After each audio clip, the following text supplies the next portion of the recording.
কাহিনী তো আমরা সবাই শুনেছি, কিন্তু এই দুনিয়াতে কিছু কিছু এমন কাহিনী আছে যেগুলো শোনার পর সেটা বিশ্বাস করা অনেকটাই মুশকিল হয়ে যায়। ঠিক সেই রকমই আজকে একজন প্যারানর্মাল ইনভেস্টিগেটরের কাহিনী শোনাবো আপনাদের। প্যারানর্মাল ইনভেস্টিগেটর মানে যারা ভূত নিয়ে গবেষণা করে, যেমন কোথাও কোনো ভূতের খোঁজ পাওয়া গেলে সেখানে গিয়ে তদন্ত করা এবং তাদেরকে সামনে থেকে দেখা, এসবই। আর এই কাজগুলো যিনি করতেন তার নাম ছিল অংশু কুমার। এই কাজগুলো করার সময় অংশু কুমারের সাথে এক ঘটনা ঘটে, যেটা শোনার পর পুরো ইন্ডিয়ার হরর কমিউনিটি কেঁপে উঠেছিল। কি সেই ঘটনা, আর কেনই বা পুরো কমিউনিটি কেঁপে উঠেছিল? চলুন তাহলে আজকের কাহিনীটা শুরু করা যাক। অংশু কুমার ছিলেন ইন্ডিয়ার একজন famous and respected paranormal investigator. তিনি তার পুরো জীবন লাগিয়ে দেয় মৃত্যুর পিছনে আসল রহস্য জানবার জন্য। তারপর এখন তার নিজের মৃত্যুই সব থেকে বড় রহস্য হয়ে রয়ে গেছে। 7 জুলাই 2016, তখন অংশু কুমারের বয়স প্রায় 32 বছরের কাছাকাছি। প্রত্যেকদিন সকালে 8টার সময় ঘুম থেকে ওঠে এবং কিছুক্ষণ পর সে ব্রেকফাস্টও করে। তারপর ইমেল ও মেসেজ চেক করার পর প্রতিদিনের মতোই সকাল 11টার সময় তিনি স্নানে যান। অংশু কুমারের বাড়িতে তখন সবাই নিজের নিজের কাজে ব্যস্ত। স্নানে ঢোকার ঠিক 5 মিনিট পর বাথরুম থেকে একটি খুব জোরে আওয়াজ আসে, যেন কিছু একটা ভেঙে পড়ে গেল। এই আওয়াজ শোনার পর অংশুর স্ত্রী এবং তার মা বাবা এসে তাকে ডাকতে লাগলো, কিন্তু ভিতর থেকে কোনো রেসপন্সই এলো না। তারপর কোন রকম ভাবে দরজা খুলে ভিতরে গিয়ে দেখে অংশুর দেহটি মাটিতে পড়ে রয়েছে। তারপর আর বাড়ির সবাই দেরি না করে অংশুকে তাড়াতাড়ি হসপিটালে নিয়ে যায়। হসপিটালে পৌঁছানোর পর তার বডি চেক করে তাকে ডেড ডিক্লেয়ার করে দেয়। কিন্তু অংশুর মৃত্যু অন দ্য স্পট বাথরুমেই হয়ে গিয়েছিল। কিন্তু ভাবার বিষয় এইখানেই, তার দেহে কোনো হামলার দাগ নেই, হার্ট অ্যাটাকও আসেনি, আর না তো কোনো ইন্টারনালি চোট ছিল। কিন্তু মৃত্যুটা হলো কি করে?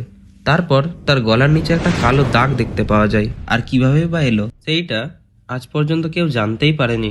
অংশু কুমারের এত গভীর রহস্যের সাথে মৃত্যু, এটাই কোনো প্যারানর্মাল অ্যাক্টিভিটির রেজাল্ট ছিল, নাকি কোনো জেনে বুঝে মার্ডার?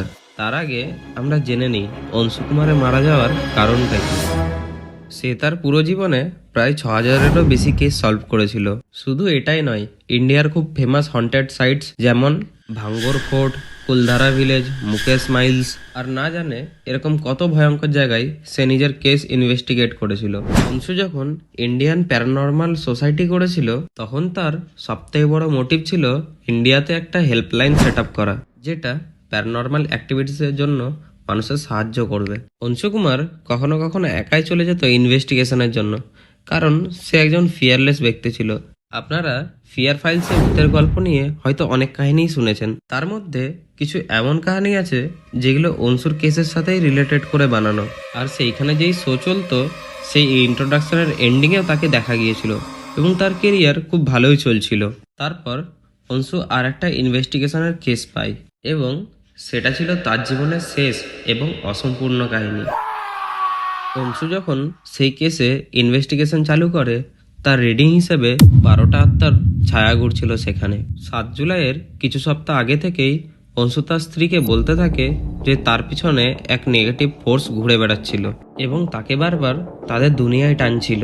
এইগুলো শোনার পর অংশুর স্ত্রী কি করবে সে নিজেই খুঁজে পাচ্ছিল না। তারপর তারা সমাধান না খুঁজে পাওয়ার ফলে 7 জুলাই অংশু কুমারের মৃত্যু হয়ে যায়।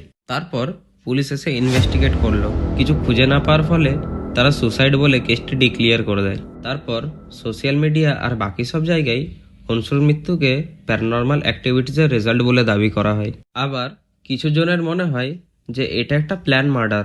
আপনাদের কি মনে হয়? কমেন্ট করে অবশ্যই জানাবেন এবং সাবস্ক্রাইব করতে ভুলবেন না। ধন্যবাদ সবাইকে ভিডিওটি দেখার জন্য।